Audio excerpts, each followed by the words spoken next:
Halo, selamat pagi Bapak, Ibu, dan Saudara yang dikasihi oleh Tuhan. Kita berjumpa lagi dalam Salam Pagi. Mari sebelum kita membaca dan merenungkan firman Tuhan, kita mohon tuntunan Roh Kudus. Allah Roh Kudus, terima kasih untuk hari yang baru.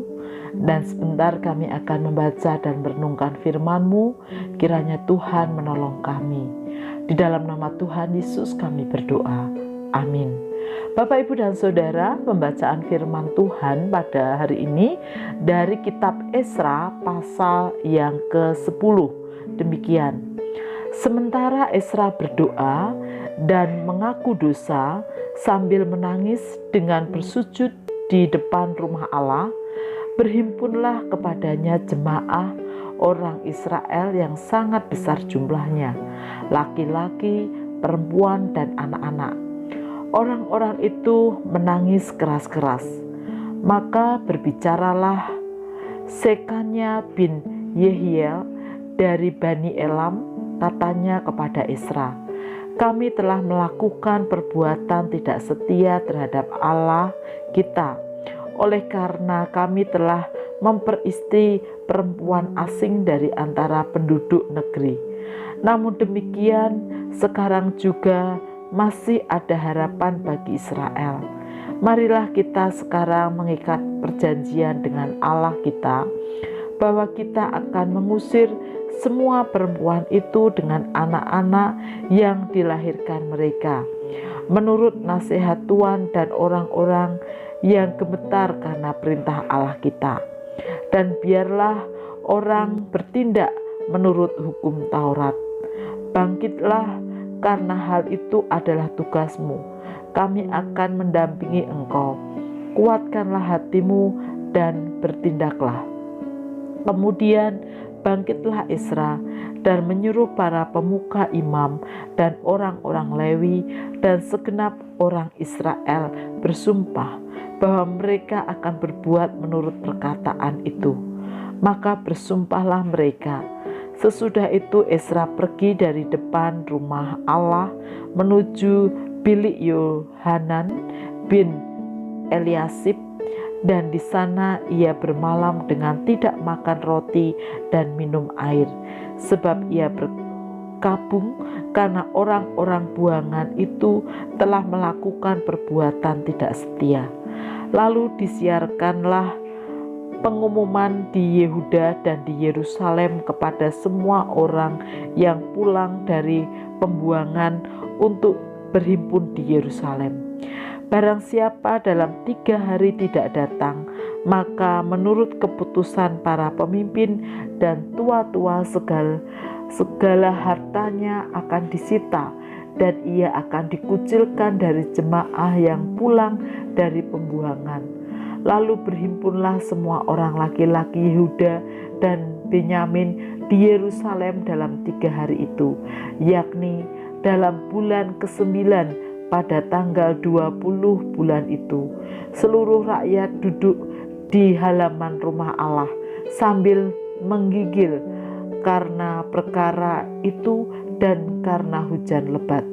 Maka bangkitlah Imam Esra lalu berkata kepada mereka, "Kamu telah melakukan perbuatan tidak setia karena kamu memperistri perempuan asing, dan dengan demikian menambah kesalahan orang Israel.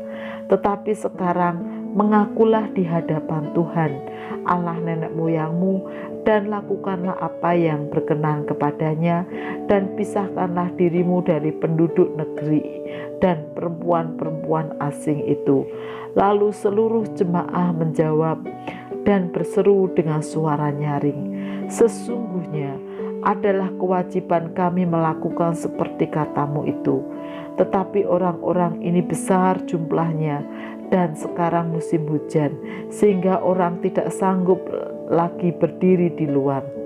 Lagi pula pekerjaan itu bukan perkara sehari 2 hari, karena dalam hal itu kami telah banyak melakukan pelanggaran. Biarlah pemimpin-pemimpin kami bertindak mewakili jemaah seluruhnya. Maka setiap orang di kota-kota kami yang memperistri perempuan asing harus datang menghadap pada waktu-waktu tertentu, dan bersama-sama mereka para tua-tua dan para hakim di tiap-tiap kota, sampai murka Allah kami yang menyala-nyala karena perkara ini dijauhkan dari kami. Hanya Yonatan bin Asahel dan Yaeaya bin Tikwa berdiri menantang perkara itu, disokong oleh Mesulam dan Sebetai orang Lewi itu. Tetapi mereka yang pulang dari pembuangan melakukannya. Maka Imam Ezra memilih beberapa orang kepala-kepala kaum keluarga masing-masing untuk kaum keluarganya, semuanya dengan namanya disebut.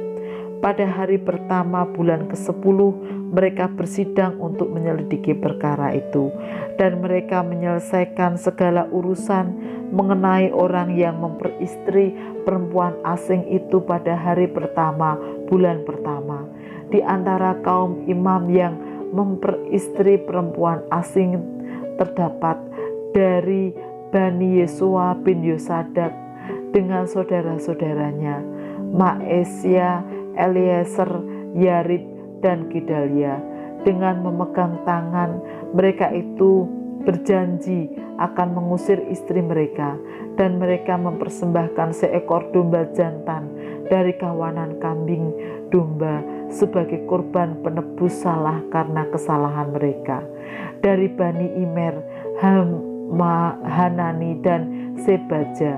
Dari Bani Harim, Maaseya, Elia, Semaya, Yehiel, dan Usia. Dan dari Bani Pasyur, Elionai, Maaseya, Ismail, Nataneel, Yosabat, dan Elasa. Dari orang-orang Lewi, Yosabat, Simei, Kalaya, yakni Kalita, Pataya, Yuda, dan Eleazar. Dari para penyanyi, Eliasib. Dari para penunggu pintu gerbang, Salum, Telem, dan Uri. Dari orang-orang Israel yang lain, dari Bani Paros, Ramia, Yesia, Malkia, Miyamin, Eleazar, Malkia, dan Benaya. Dari Bani Elam, Matanya, Sakaria, Yehiel, Abdi, Yeremot, dan Elia. Dari Bani Satur, Elianai, Eliasib, Matanya, Yeremot, Sabat, dan Aziza. Dari Bani Bebai, Yohanan, Hananya, Sebai, dan Ahia. Dari Bani Mesulam, Maluh, Adaya, Yasub, Seal, dan Yeramot. Dari Bani Pahat Moab, Adna, dan Kelal, Benaya, Maaseya, Matania, Besalael, Binui, dan Manasye. Dari Bani Harim, Eliezer, Yisia, Malkia, Semaya, Simeon, Benyamin, Mahluk, dan Semaria. Dari Bani Hasum, Matnai, Matata, Sabat, Elifelet, Yeremai, Manase, dan Simei. Dari Bani Maadai, Amram, Uel, Benaya, Bedeya, Keluhu, Wanya, Meremot, Eliasib, Matanya, Matnai, Yaasai. Dari Bani Benui, Simei, Selemya, Natan, Adaya, Maknabai, Sasai, Sarai, Asareel, Selemnya, Semanya, Salum, Amaria, dan Yusuf. Dari Bani Nebu, Yeiel, Matica, Sabat, Sebina, Yadai, Yoel, dan Benaya. Mereka sekalian mengambil sebagai istri perempuan asing. Maka mereka menyuruh pergi istri-istri itu dengan anak-anaknya.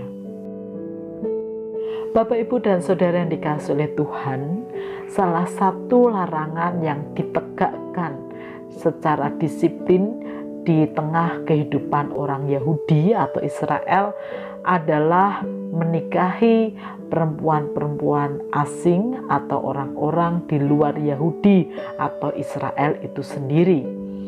Mengapa larangan tersebut sangat keras? Tentu ada alasan yang mendasar. Di antaranya yang pertama, karena orang-orang Yahudi atau Israel hatinya mudah dipengaruhi, sehingga tidak sedikit dari mereka yang menikah dengan orang-orang di luar Yahudi atau Israel hatinya berbalik dari Tuhan atau meninggalkan imannya kepada Tuhan Allah yang sudah memimpin mereka selama ini dan yang juga memberikan tanah perjanjian atas kehidupan mereka. Hal itulah yang membuat mengapa larangan menikahi orang-orang di luar Yahudi sangat ditegakkan. Kedua, bagi orang Yahudi atau Israel, iman kepada Allah harus menjadi prioritas utama dalam segala segi kehidupan, termasuk dalam membentuk keluarga. Karena iman akan menuntun bagaimana kehidupan keluarga Yahudi atau Israel tetap setia pada Tuhan. Dari sini kita bisa belajar bahwa kita tentu setuju apa yang dilakukan pada waktu itu jika hal-hal itu yang menjadi dasar. Karena memang dalam prakteknya ketika seorang menikah saling mempengaruhi itu pasti terjadi. Dan jika iman tidak kuat, maka tentu akan berbalik dari Allah, meninggalkan Tuhan karena pernikahan yang dilakukan. Dengan demikian, iman tidak lagi menjadi prioritas dalam hidup, atau dengan kata lain, kesetiaan kepada Tuhan Yesus tidak lagi menjadi prioritas. Oleh karena itu, mari kita memohon pimpinan kepada Tuhan agar hati kita tidak mudah dipengaruhi oleh situasi atau siapapun yang menggoyahkan iman kita. Dan mari kita jadikan iman sebagai prioritas utama dalam kehidupan kita, termasuk di tengah keluarga. Mari kita berdoa. Tuhan Yesus, mampukan kami untuk tetap setia kepadamu di tengah segala pengaruh-pengaruh yang ada, dan ajarkan kami untuk menempatkan iman percaya kami kepadamu sebagai prioritas utama dalam segala aspek kehidupan kami. Di dalam nama Tuhan Yesus kami berdoa.